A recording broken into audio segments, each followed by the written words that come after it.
আযাব। 4 নম্বর প্রশ্ন, কোন রাস্তায় সেই সম্পদগুলো ব্যয় করেছো? কোন রাস্তায় সম্পদগুলো ব্যয় করেছো? সম্পদ ব্যয় করতে যাইয়া অনেক সময় দেখা গেছে, আমি এটা প্রায় সময় বলে থাকি, সম্পদ ব্যয় করতে যাইয়া অনেক সময় দেখা গেছে আমরা সঠিক রাস্তাটা বুঝি না, নির্ণয় করতে জানি না। অনেকের টাকা আছে, এত টাকা খাইব কে? একজনে কিছুদিন আগে আমি একটা ইসলামিক ভিডিও আলোচনা শুনতে যাইয়া দেখলাম, একজনে কইতেছে প্রতিদিন 7 লক্ষ টাকা তার খরচ। একজন বাঙালি, একজনের প্রতিদিন কয় লক্ষ টাকা খরচ? 7 লক্ষ টাকা। এই লোকটায় ডিস্কুতে যায়, এই লোকটায় মদের বারে যায়, এই লোকটায় ক্লাবে যায়, এই লোকটায় ক্যাসিনোতে যায়, এই লোকটায় বিভিন্ন জায়গায় যায়। সে নিজে বলছে আমি এইভাবে প্রতিদিন 7 লক্ষ টাকা খরচ করি। সে জায়গা পায় না কোন পথে টাকা ব্যয় করব।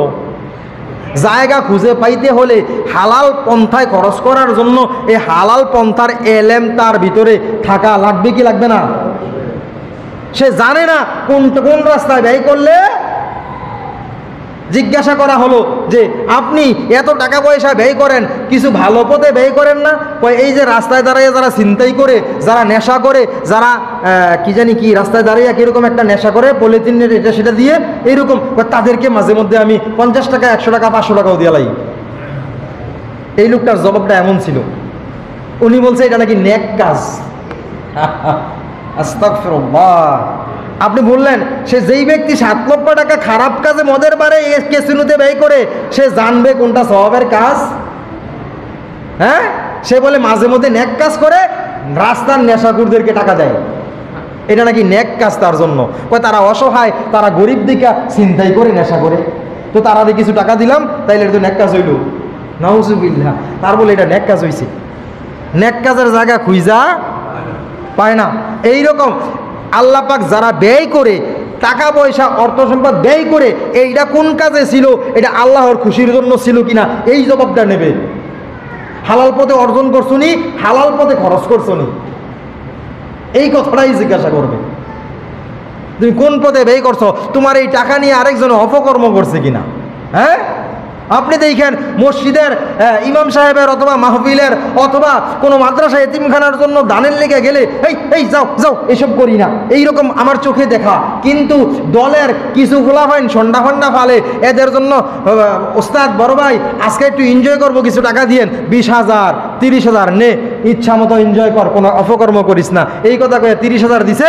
সারা রাত নেশা কইরা, বিভিন্ন খারাপ কাজ কইরা, ডান্স কইরা হেরা কাটাইছে। এই লোকটারে যদি মাহফিলের জন্য 100 টাকা চাওয়া হয়, দেয় না। সে জানেই না ভালো কাজটা কোনটা। এইগুলা সম্পর্কে আল্লাহ পাক সেদিন জিজ্ঞাসা করবে, কোন পথে টাকা ব্যয় করেছিলা, কোন পথে টাকাটা ব্যয় করেছ। এই 4 নম্বর প্রশ্ন। আর 5 নম্বরে জিজ্ঞাসা করবে এলেম শিখছো কিনা। আরো কথা আছে, বলতে পারছি না। এলেম শিখছো কিনা, এলেম শিখছো কিনা, যদি শিখে থাকো কতটুকু আমল করছো, কতটুকু আমল করছো, জিজ্ঞাসা করা হবে। সেদিন জিজ্ঞাসা করলে আল্লাহ তাআলা এই এলেমের ব্যাপারে জিজ্ঞাসা করা হবে। এলেম শিক্ষা, এলেমটারে সৎ কাজে লাগাইছো নাকি অসৎ কাজে লাগাইছো, নাকি এলেম শিক্ষা নিজেকে। আজকাল এলেম শিক্ষা করার পরে অনেকের ভিতরে অহংকার আসে, আমি আলেম, আমি কোরআনের হাফেজ, আমি অমুক পণ্ডিত, আমি অমুক পীর সাহেব, অমুক মাওলানা সাহেব, অমুক মুফতি সাহেব। এরকম অহংকার আসেনি। অহংকার কিন্তু মানুষকে এই গাছের মধ্যে, লোহার মধ্যে মরিচা পড়লে যেভাবে আস্তে আস্তে খেয়ে খেয়ে লোহাটাকে অকার্যকর করে, দীর্ঘদিন পরে লোহাটাকে এরকম টাচ করলে ভেঙে যায়, এইরকম হয়ে যায়। অহংকার মানুষকে তার সমস্ত ইবাদতগুলোকে আস্তে আস্তে আস্তে আস্তে খেয়ে এইরকম একবারে অকার্যকর করে ফেলে। এক সময় গিয়া দেখা যায় তার ভিতরে এলেম আর থাকে না। এই জন্য যারা এলেম শিক্ষা করবে তাদের ভিতরে অহংকার থাকতে পারবে না। অহংকার থাকলে এলেম কোনো কাজে আসবে না। এলেম নিয়ে অহংকার করবে না। এলেম শিখেছো তো আরেকজনকে শিখাবে, নিজে শিখছো আরেকজনকে শিখাবে। খায়রুকুম মান তাআল্লামাল কুরআনা ওয়া আল্লামা। কোরআন যে শিখে এবং আরেকজনকে শিখায় তিনি সর্বোত্তম। সর্বোত্তম ওই ব্যক্তি, সবার মধ্যে সবচেয়ে কি ভালো ব্যক্তি, উত্তম ব্যক্তি, শ্রেষ্ঠ ব্যক্তি বলেছেন রাসূলুল্লাহ সাল্লাল্লাহু আলাইহি ওয়াসাল্লাম। এখন আপনি শিখেছেন তো আরেকজনকে শিখাবেন এবং আমল করবেন। প্রশ্ন লাস্টের কথাটা কি? যেটুকু শিখেছ এই অনুযায়ী আমল করছনি, এই প্রশ্নটাও করবে, আমল করছো কিনা। এখন আমল সম্পর্কে এলেম মনে করেন আপনি বললেন আজকে যে হুজুরে লাস্টের কথাটা কইছে, লাস্টের যে বয়ানটা করছে প্রশ্নটার কথা, আলেম শিক্ষা সেইরা আলেম শিখানোর কতটুকু আমল করছে এটা জিজ্ঞাসা, তো এইটা হুজুরার লাগিয়া আমরার লাগিয়া না। কি বলেন? এলেম মানে কি? শিক্ষা। এলেম মানে কি? জ্ঞান। এলেম মানে কি? জ্ঞান শিক্ষা। জ্ঞান শিক্ষা। তো এই জ্ঞান শিক্ষা যদি হয়, আপনি এক ওয়াক্ত নামাজ পড়তে, এই ফজরের নামাজ পড়া ফরজ নাকি সুন্নত নাকি মুস্তাহাব? আপনারা সবাই কোন তো নামাজ পড়া কি ফরজ? সবাই জানেন? সবাই জানেননি? এইটার নাম এলেম। এটার নাম কি?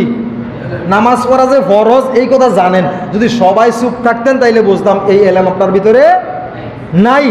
আপনি জানেন নামাজ পড়া ফরজ, এই এলেম আপনার ভিতরে আছে, কিন্তু ফজরের ওয়াক্ত হইলে এক কাতারও মুসল্লি থাকে না। তাহলে আপনি এলেম অনুযায়ী কি আমল করেছেন? এলেম কি পরিমাপ আছে? 30 পারা কোরআনের তাফসীর জানা লাগবো? কোনো মাপ আছে? নাই। সূরা কাউসার জানেন, এইটাই এলেম জানা হয়েছে। সূরা ইখলাস জানেন, এইটাই এলেম শিক্ষা হয়েছে। সূরা ফাতিহা জানেন, এইটুকুই এলেম শিক্ষা হয়েছে। এই অনুযায়ী আমল করছেন কিনা? আল্লাহ পাক রাসূল বলেছেন যেইটুকু শিখেছো সেইটুকু আমল করছো নি। এখানে বলে নাই এতটুকু শিখছো নি, এখানে বলছে যতটুকু শিখছো ওই অনুযায়ী আমল করছো নি। তার মানে যেইটুকু শিখেছেন ওইটুকুর হিসাব নেওয়া হবে।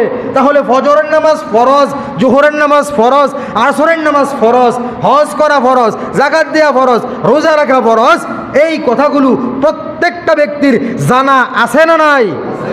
এইটার হিসাব দেওয়া লাগবে।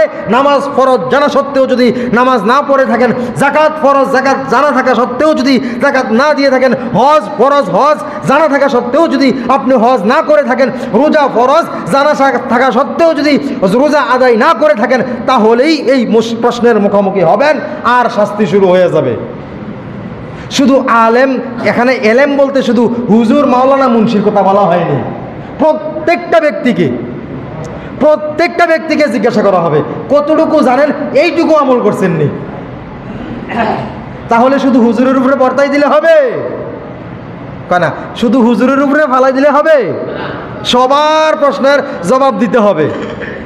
আপনি যেইটুকু জানেন সেইটুকু আমল করছেন কিনা। প্রশ্নটা এমন না যেইটুকু এলেম শিক্ষা করেছেন সেই অনুযায়ী আমল করছেন কিনা, এইটাই কথাটা।